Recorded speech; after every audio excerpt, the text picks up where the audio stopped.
ஸ்டாலின் மாநாடு போடும் போதே போஸ்டரை கிழிச்சு திமுக உட்கட்சி சண்டை நடத்தி உடன்பிறப்புகள் கலாட்டா பண்ணாங்க. இப்போ மகளிர் அணி மாநாடு நடக்க போகுது. என்ன செய்யறதுன்னு தெரியாம தவிக்கிறாங்க திமுக. திருப்பூர் மாவட்ட திமுகவுல நடக்கிற உட்கட்சி பிரச்சனை, திருப்பூரை சுத்தி திடக்கழிவு பிரச்சனை, திருப்பூர் மாநகராட்சியில குப்பைக்கும் வரி போட்டு கொடுமைப்படுத்தும் திமுகவோட தில்லுமுள்ளு எல்லாம் சேர்ந்து திமுகவுக்கு வேட்டு வைக்க போகுது. திருப்பூர் மாவட்டத்துல முன்னாள் அமைச்சர்கள் SP வேலுமணி, பொள்ளாச்சி ஜெயராமன், உடுமலை ராதாகிருஷ்ணன், முன்னாள் சபாநாயகர் தனபால் தனி கவனம் செலுத்தி அதிமுக பொதுச் செயலாளர் எடப்பாடி K பழனிசாமி தலைமையிலான ஆட்சி அமைய களப்பணி செஞ்சிட்டு இருக்காங்க. திருப்பூர்ல திமுகவோட தோல்வி உறுதின்னு தெரிஞ்சதால திருப்பூர் தெற்கு, திருப்பூர் வடக்கு, காங்கேயம், தாராபுரம், அவிநாசி 5 தொகுதிகளையும் குறிவச்சு ஆட்சி முடிய போற நேரத்துல மகளிர் மாநாடு நடத்துறாங்க திமுக. பெண்களின் வாக்குகளை கவரும் கடைசி கால திட்டமா திமுகவோட செயல்பாடுகள் இருக்கிறதால திருப்பூர் பெண்களும் விழிப்போட இருக்காங்க. அதிமுக பொதுச் செயலாளர் எடப்பாடி K பழனிசாமி திருப்பூர் மாவட்டத்துல மக்களை காப்போம் தமிழகத்தை மீட்போம் எழுச்சி தமிழரின் புரட்சி பயணம் வரும்போது பெண்களும் இளைஞர்களும் அதிக அளவு திரண்டு ஆதரவு கொடுத்தாங்க. சுற்றுப்பயணமே ஒவ்வொரு தொகுதியிலையும் மாநாடு போலதான் நடந்துச்சு. ஆனா திமுகவோட தேர்தல் ஹிஸ்டரியெல்லாம் எடுத்து பார்த்தா திருப்பூர்ல இந்த முறையும் பல்ப் வாங்க போறது உறுதியா தெரிய வந்திருக்கு. 2011 சட்டமன்ற தேர்தல்ல திருப்பூர் மாவட்டத்துல திருப்பூர் வடக்கு, திருப்பூர் தெற்கு, அவிநாசி, பல்லடம் 4 தொகுதியிலையும் திமுக படுதோல்வி அடைஞ்சிச்சு. அதிமுகவுல கவுன்சிலரா இருந்த KN விஜயகுமார் திமுகவுல அமைச்சரா இருந்த மூப்பை சாமிநாதனை தோற்கடிச்சாரு.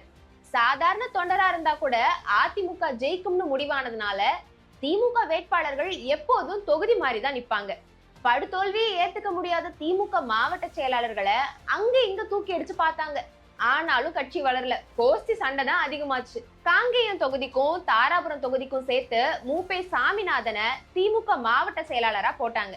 ஆனா தாராபுரத்துல ஜெயிச்சு அமைச்சரா வந்த கயல்விழி செல்வராஜ மதிக்கிறது இல்ல, கண்டுக்கிறதே இல்லைன்னு சாமிநாதன் மேல ஏகப்பட்ட புகார். திருப்பூர் தெற்கு, பல்லடம் தொகுதிகளுக்கு செல்வராஜ், திருப்பூர் வடக்கு, அவிநாசி தொகுதிகளுக்கு மேயர் தினேஷ்குமார், உடுமலை, மடத்துக்குளம் தொகுதிகளுக்கு பத்மநாதன் அப்படின்னு 4 மாவட்ட செயலாளரை நியமிச்சு பார்த்தாங்க.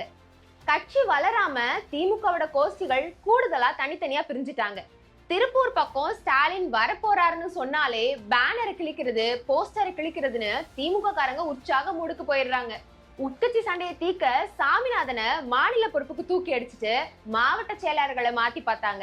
வெளியூர்ல இருந்து அமைச்சர் சக்கரபாணியை இறக்கி கட்சியை வளர்க்கலாம்னு ஐடியா பண்ணாங்க. கீழ்மட்டத்துல இருந்த கோஷ்டி சண்டை அப்புறமா Senthil Balaji team, Chakrapani team, Saminathan team, Kayalvizhi டீம்னு பெரிய அளவுல கோஷ்டி சண்டையா மாறிடுச்சு.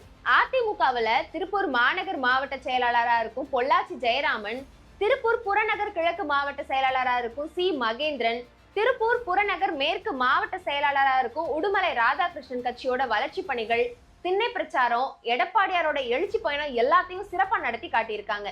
திருப்பூர்ல முன்னாள் சபாநாயகர் தனபால், முன்னாள் அமைச்சர் பொள்ளாச்சி ஜெயராமன், முன்னாள் அமைச்சர் Udumalai Radhakrishnan, MSM Anandan MLA, KN Vijayakumar MLA, முன்னாள் MP திருப்பூர் சிவசாமி, திருப்பூர் மாநகராட்சி எதிர்கட்சி தலைவர் அன்பகம் திருப்பதி, மாநகராட்சி அதிமுக கொறடா M கண்ணப்பன் உள்ளிட்ட அதிமுக நிர்வாகிகள் செயல்பாட்டுக்கு ஈடு கொடுக்க முடியாம திணறும் திமுக செந்தில் பாலாஜியை மட்டுமே நம்பி காத்துட்டு இருக்காங்க. அத்திக்கடவு அவிநாசி திட்டம் திருப்பூர் விவசாயிகள் மத்தியில மிகப்பெரிய எழுச்சி ஏற்படுத்தியிருக்கு. காவிரி, பவானி விவசாயத்திற்கும் குடிமராமத்திற்கும் விவசாய மேம்பாட்டிற்கும் செயல்படும் எடப்பாடியார் முதலமைச்சரா வரணும் அப்படின்னும் இரட்டையில தான் மலரணும்னு உறுதியோட இருக்காங்க திருப்பூர் மக்கள். கூட்டணி பலம் கூடுதல் உற்சாகத்தை கொடுக்க திருப்பூர் மாவட்டத்துல வெற்றியை உறுதி செஞ்சிருக்கு அதிமுக. அரசியல்ல உண்மையா என்னதான் நடக்குது தெரிஞ்சுக்க நாளை நமதே சேனலை சப்ஸ்கிரைப் பண்ணுங்க.